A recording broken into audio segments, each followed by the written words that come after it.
कहानी की शुरुआत एंटार्कटिक ओशन में कड़ाके की सर्दी में होती है। एक विशाल जहाज जमी हुई समुद्री बर्फ में फंसा हुआ था। कैप्टन अपने सभी यात्रियों को सुरक्षित निकालने की हर मुमकिन कोशिश कर रहे थे, लेकिन भयंकर ठंड और मुश्किल हालात के कारण जीना लगभग मुश्किल हो गया था। एक बर्फीली तूफानी रात में उन्हें एक आदमी के चिल्लाने की आवाज सुनाई देती है, जो मदद मांग रहा था। कैप्टन ने कुछ लोगों के साथ जाके देखा तो उस आदमी ने कहा, प्लीज या तो मुझे यहां से ले जाओ या मुझे मार दो, मुझे तड़पने के लिए यहां मत छोड़ना। उसकी हालत पे तरस खाकर कैप्टन उसे जहाज के अंदर ले आए, लेकिन जैसे ही उन्होंने ऐसा किया, एक विशाल मॉन्स्टर जहाज के पास आ गया। वो मॉन्स्टर असल में उसी आदमी के पीछे पड़ा था। मॉन्स्टर के भयानक हाथ और लंबा कद ही दिखाई देता है। वो आते ही जहाज के लोगों पर हमला करना शुरू कर देता है। उन पर गोलियों का कोई असर नहीं होता। एक सोल्जर ने मिनी रॉकेट जैसी गन से हमला किया, पर मॉन्स्टर उससे भी नहीं मरा, बस जहाज से नीचे गिर गया। गुस्से में आकर वो मॉन्स्टर जहाज को जोर जोर से हिलाने लगा, जिससे जहाज में भारी तोड़फोड़ होने लगी और सबकी जान खतरे में पड़ गई। ये देखकर कैप्टन ने मॉन्स्टर के पास वाली बर्फ पर एक जोरदार चीज मारी, जिससे बर्फ टूट गई और मॉन्स्टर बर्फीले पानी में गिर गया। सबको लगा कि वो मर गया होगा, पर ऐसा नहीं था। अगली सुबह कैप्टन उस आदमी, जिसका नाम विक्टर था, के पास आते हैं और पूछते हैं कि मॉन्स्टर उसके पीछे क्यों पड़ा था।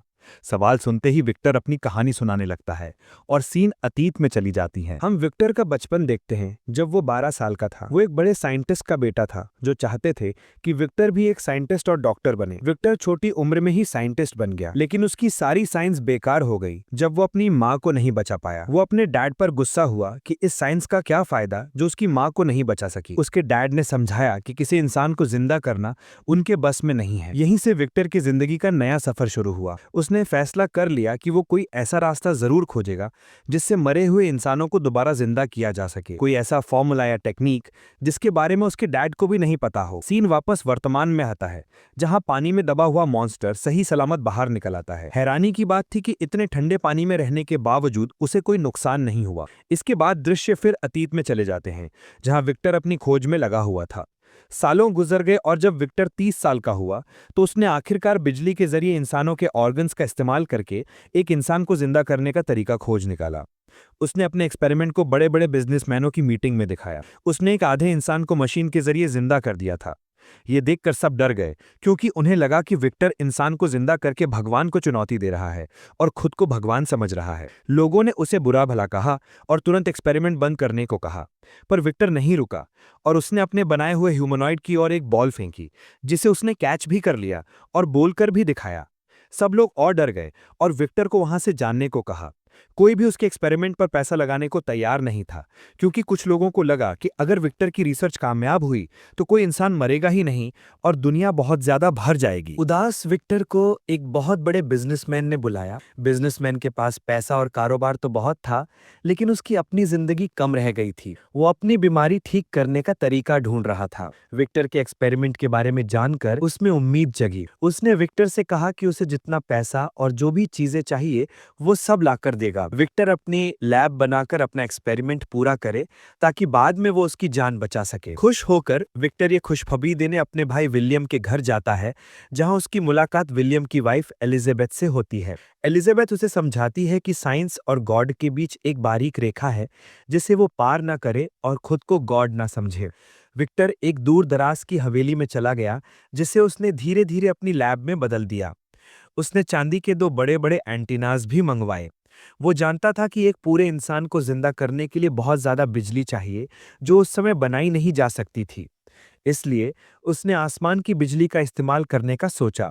ये एंटीना आसमानी बिजली को इकट्ठा करके एक्सपेरिमेंट को पूरा करते। विलियम और एलिजाबेथ ने भी लैब को पूरा करने में विक्टर का साथ दिया। एलिजाबेथ उस बिजनेसमैन की भतीजी थी। कई बार नाकाम होने के बाद एलिजाबेथ ने उसे सलाह दी, तुम बिल्कुल शुरू से शुरू करो, अपने ऊपर गौर करो, जैसे तुम हो वैसा ही उसे बनाओ। विक्टर ने एलिजाबेथ की बात समझी। उसने अपनी बॉडी मूवमेंट्स पर ध्यान दिया और स्केलेटन वो मसल्स को तारों से जोड़ा ताकि क्रिएचर चल सके। उसने अपने क्रिएचर के पूरे जिस्म में तारें बिछा दी। अब उसे ऑर्गन्स की जरूरत थी। उस समय जंग चल रही थी, तो वो जंग के मैदान से कई डेड बॉडीज लाया और उन्हीं के ऑर्गन्स निकालकर अपने ह्यूमनॉइड के अंदर लगा दिए, बिल्कुल उसी तरह जैसे इंसान के अंदर होते हैं। इस ह्यूमनॉइड को बनाने का प्रोसेस बहुत भयानक था। हर हिस्सा किसी और का था, किसी की आंख, किसी की नाक। आखिर में जब उसने इस बॉडी को पूरा किया तो उसने इसका नाम फ्रैंकेनस्टाइन रखा। उसने इसके दिल को एक पावर मशीन से जोड़ा जो बिजली के जरिए दिल को जिंदा करती। अब बस एक गरज चमक वाले तूफान का इंतजार था जब आसमानी बिजली एंटेना पर गिरकर फ्रैंकेनस्टाइन को जिंदा कर देगी। एक दिन तूफान आया। उसी दिन बिजनेसमैन भी विक्टर के पास आया। विक्टर ने पूछा, तुम मुझसे क्या चाहते हो? आदमी ने कहा, मैं बस यही चाहता हूं कि जब मैं मर जाऊं तो तुम मुझे भी इस बॉडी की तरह जिंदा कर देना, और अगर तुम मुझे जिंदा नहीं कर सकते तो मेरा दिल और दिमाग इस बॉडी में डाल देना। विक्टर ने मना कर दिया, नहीं, मैं अपनी बॉडी के साथ और छेड़छाड़ नहीं करूंगा। इस पर बिजनेसमैन को गुस्सा आया और दोनों में लड़ाई हुई। लड़ाई में बिजनेसमैन नीचे गिरकर मारा गया। आसमानी बिजली टावर्स पर गिरी, लेकिन विक्टर ने देखा कि उसका एक्सपेरिमेंट नाकाम रहा। ह्यूमनॉइड यानी फ्रैंकेनस्टाइन जिंदा नहीं हुआ था। सालों की मेहनत बर्बाद होने से विक्टर टूट गया और थक कर सो गया। सुबह जब वो उठा तो उसे अपनी आंखों पर यकीन नहीं हुआ। फ्रैंकेनस्टाइन चल सकता था। वो पट्टियों में बंधा हुआ अजीब चाल चलन के साथ उसके सामने खड़ा था। तार से जुड़े होने और अलग अलग टुकड़ों से बने होने के कारण वो काफी भयानक दिख रहा था। डर के मारे विक्टर ने फ्रैंकेनस्टाइन को एक खुफिया कमरे में बंद कर दिया। उसने पाया कि इस क्रिएचर का दिमाग बिल्कुल एक पैदा हुए बच्चे के बराबर है। विक्टर ने उसे बोलना सिखाया और अपना नाम दिया। विक्टर बोला, आई एम विक्टर, और फ्रैंकेनस्टाइन ने भी उसी अंदाज में पर भयानक आवाज में दोहराया, आई एम विक्टर। कुछ दिन बाद विलियम और एलिजाबेथ विक्टर से मिलने आए। विक्टर घबरा गया क्योंकि वो एलिजाबेथ के अंकल को मार चुका था। एलिजाबेथ को तहखाने से आवाजें आईं। वहां जाकर उसका सामना फ्रैंकेनस्टाइन से हुआ। वो हैरान भी थी और विक्टर की कामयाबी पर खुश भी। फ्रैंकेनस्टाइन ने उससे उसका नाम पूछा और एलिजाबेथ ने उसे अपना नाम बताया। एलिजाबेथ ने उसे बच्चों की तरह पानी, हवा और आग के बारे में सिखाना शुरू किया और फ्रैंकेनस्टाइन उसकी बातें समझने लगा। ये देखकर विक्टर को थोड़ी जलन हुई। वो विलियम के पास गया और गुस्से में कहा, तुम फौरन एलिजाबेथ को यहाँ से ले जाओ। जो क्रिएचर मैंने बनाया है वो बहुत खतरनाक है। उसी ने एलिजाबेथ के अंकल को भी मारा है। उसने लाश भी दिखाई और कहा कि अगर उन्हें अपनी जान प्यारी है तो आज ही चले जाएं और वो क्रिएचर को खत्म कर देगा। विलियम विक्टर की बात मानकर एलिजाबेथ को लेकर चला गया। उनके निकलते ही विक्टर ने पूरे महल में पेट्रोल डालकर आग लगा दी। महल ब्लास्ट हो गया और विक्टर भी उड़कर बाहर गिरा। उसकी टांग बुरी तरह टूट गई। विलियम विक्टर को भी अपने साथ शहर ले गया। कहानी फिर से वर्तमान में आती है। फ्रैंकेनस्टाइन पानी से सही सलामत बाहर निकल आया था और बदला लेने के लिए जहाज में घुस गया था और आग लगाना शुरू कर दिया था। कैप्टन खुद फ्रैंकेनस्टाइन के सामने जाता है और पूछता है कि क्या विक्टर की कहानी सच है और क्या वो वाकई इंसानों को मारता है। फ्रैंकेनस्टाइन कहता है, नहीं, वो आधी सच्चाई है। मैंने किसी इंसान को कभी नहीं मारा। वो विक्टर पर इसलिए गुस्सा था क्योंकि उसने उसे जलते हुए महल में अकेला छोड़ दिया था। उसने बेसमेंट के रास्ते से मुश्किल से अपनी जान बचाई और जंगल में निकल आया। वो बताता है कि विक्टर ने यह भी नहीं सोचा कि दिमागी तौर पर वो एक बच्चा था और दुनिया में कैसे जीता। वो सालों तक भटकता रहा। जानवर भी उसे देखकर डरकर भाग जाते थे। वो बहुत अकेला था। शिकारियों ने उसे शैतान समझकर उस पर गोलियां चलाईं, पर वो बच गया और एक घर में छिप गया। होश आने पर उसने देखा कि उसके सारे जख्म भर चुके थे। फ्रैंकेनस्टाइन ने उस घर में एक परिवार को प्यार से रहते देखा। उसे एहसास हुआ कि उसकी भी ऐसी ही एक फैमिली होनी चाहिए। वो चुपचाप उनकी मदद करने लगा। कभी जंगल से लकड़ियों के बंडल लाता तो कभी हिरण का शिकार करके दे देता। परिवार हैरान था, पर ग्रैंडपा ये कहकर टाल देते थे कि हो सकता है गॉड उनकी मदद कर रहे हों। कुछ समय बाद परिवार शहर जाने का फैसला करता है, पर ग्रैंडपा वहीं रह जाते हैं। पता चलता है कि ग्रैंडपा देख नहीं सकते थे, पर वो हमेशा से जानते थे कि फ्रैंकेनस्टाइन उनके घर में रह रहा है। वो फ्रैंकेनस्टाइन को एक इंसान ही समझते थे और जानते थे कि वही उनकी मदद करता था। परिवार के जाने के बाद फ्रैंकेनस्टाइन उनके सामने आ जाता है। ओल्ड मैन उसे अपने फैमिली मेंबर के तौर पर स्वीकार करते हैं और उसे इंसानों की तरह जीना, पढ़ना और काम करना सिखाते हैं। एक दिन जब फ्रैंकेनस्टाइन सब कुछ सीख जाता है तो ग्रैंडपा उससे पूछते हैं, तुम कहाँ से आए हो? फ्रैंकेनस्टाइन ये सुनकर चौंक जाता है क्योंकि इसका जवाब उसके पास नहीं था। ग्रैंडपा उसे समझाते हैं कि उसे उस जगह पर जाना चाहिए जहां वो आखिरी बार था, ताकि उसे अपनी लाइफ के बारे में पता चल सके। ग्रैंडपा की बात मानकर फ्रैंकेनस्टाइन उसी लैब के पास आया जहां विक्टर ने उसे बनाया था।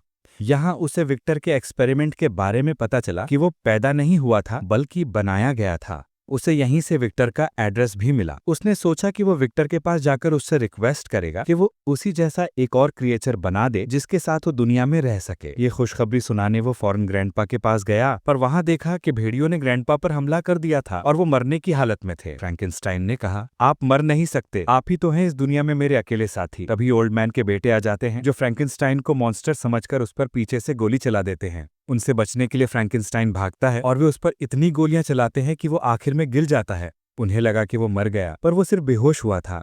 अगले दिन उसे होश आया, पर ग्रैंडपा वहां नहीं थे। उनके बच्चे उन्हें ले गए थे और फ्रैंकेनस्टाइन जानता था कि उसे क्या करना है। विक्टर के पास जाना है। सफर तय करके जब वो विक्टर के पास पहुंचा तो उसने देखा कि विक्टर और उसका भाई विलियम पार्टी कर रहे थे। फ्रैंकेनस्टाइन को गुस्सा आया कि वो इतने दर्द में हैं और विक्टर अय्याशी की जिंदगी जी रहा है। गुस्से में उसने विक्टर पर हमला किया और कहा, मैं तुम्हें मार दूंगा। विक्टर ने कहा, मैं यही चाहता हूं कि तुम मुझे मार दो। मुझे अफसोस है कि मैंने तुम जैसे भयानक क्रिएचर को बनाया। फ्रैंकेनस्टाइन ने कहा, मैं मॉन्स्टर नहीं हूं। पर विक्टर ने उसकी बात नहीं सुनी और उस पर गोली चलाने ही वाला था कि एलिजाबेथ फ्रैंकेनस्टाइन के सामने आ गई और गोली अपने ऊपर खा ली। फ्रैंकेनस्टाइन एक बार फिर टूट गया, क्योंकि ग्रैंडपा और एलिजाबेथ ही उसे इंसान समझते थे। दुख में वो एलिजाबेथ को गोद में उठाकर पार्टी से बाहर निकल गया। अपनी वाइफ के मरने से विलियम सदमे में आ गया। उसने विक्टर से कहा, तुमने सब बर्बाद कर दिया। विलियम ने विक्टर को घर से निकाल दिया। विक्टर को फ्रैंकेनस्टाइन पर बहुत गुस्सा आया कि उसकी वजह से उसके भाई की जिंदगी बर्बाद हो गई। बदला लेने के लिए उसने फ्रैंकेनस्टाइन को ढूंढा और गुस्से में जाकर उसकी नाक उतार दी। विक्टर ने कहा,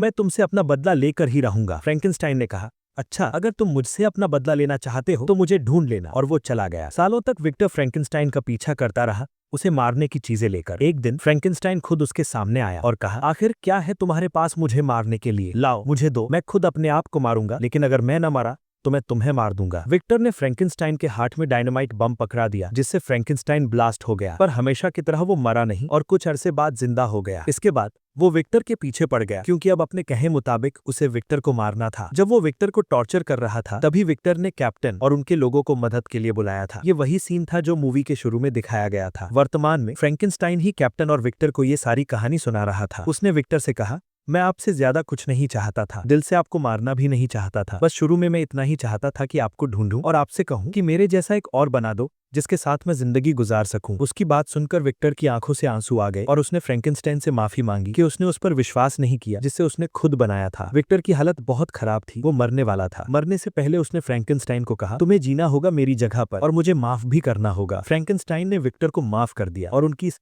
एंडिंग को देखकर जहाज के सभी लोग रोने लगे। आखिर में फ्रैंकेनस्टाइन जहाज से उतर गया और अपनी शक्ति से जहाज को बर्फीले तोदे से आजाद करवाते हुए समुद्र में भेज दिया। सभी लोग सुरक्षित हो गए। आते हुए सबने फ्रैंकेनस्टाइन की तरफ हाथ हिलाया। फ्रैंकेनस्टाइन इंसानों को एक बार फिर अपने से दूर जाता देखकर दुखी था, पर अब उसने ठान ली थी कि वो ये जिंदगी अकेले ही गुजारेगा। इस तरह फ्रैंकेनस्टाइन को दिखाते हुए ये कहानी यहीं समाप्त हो जाती है।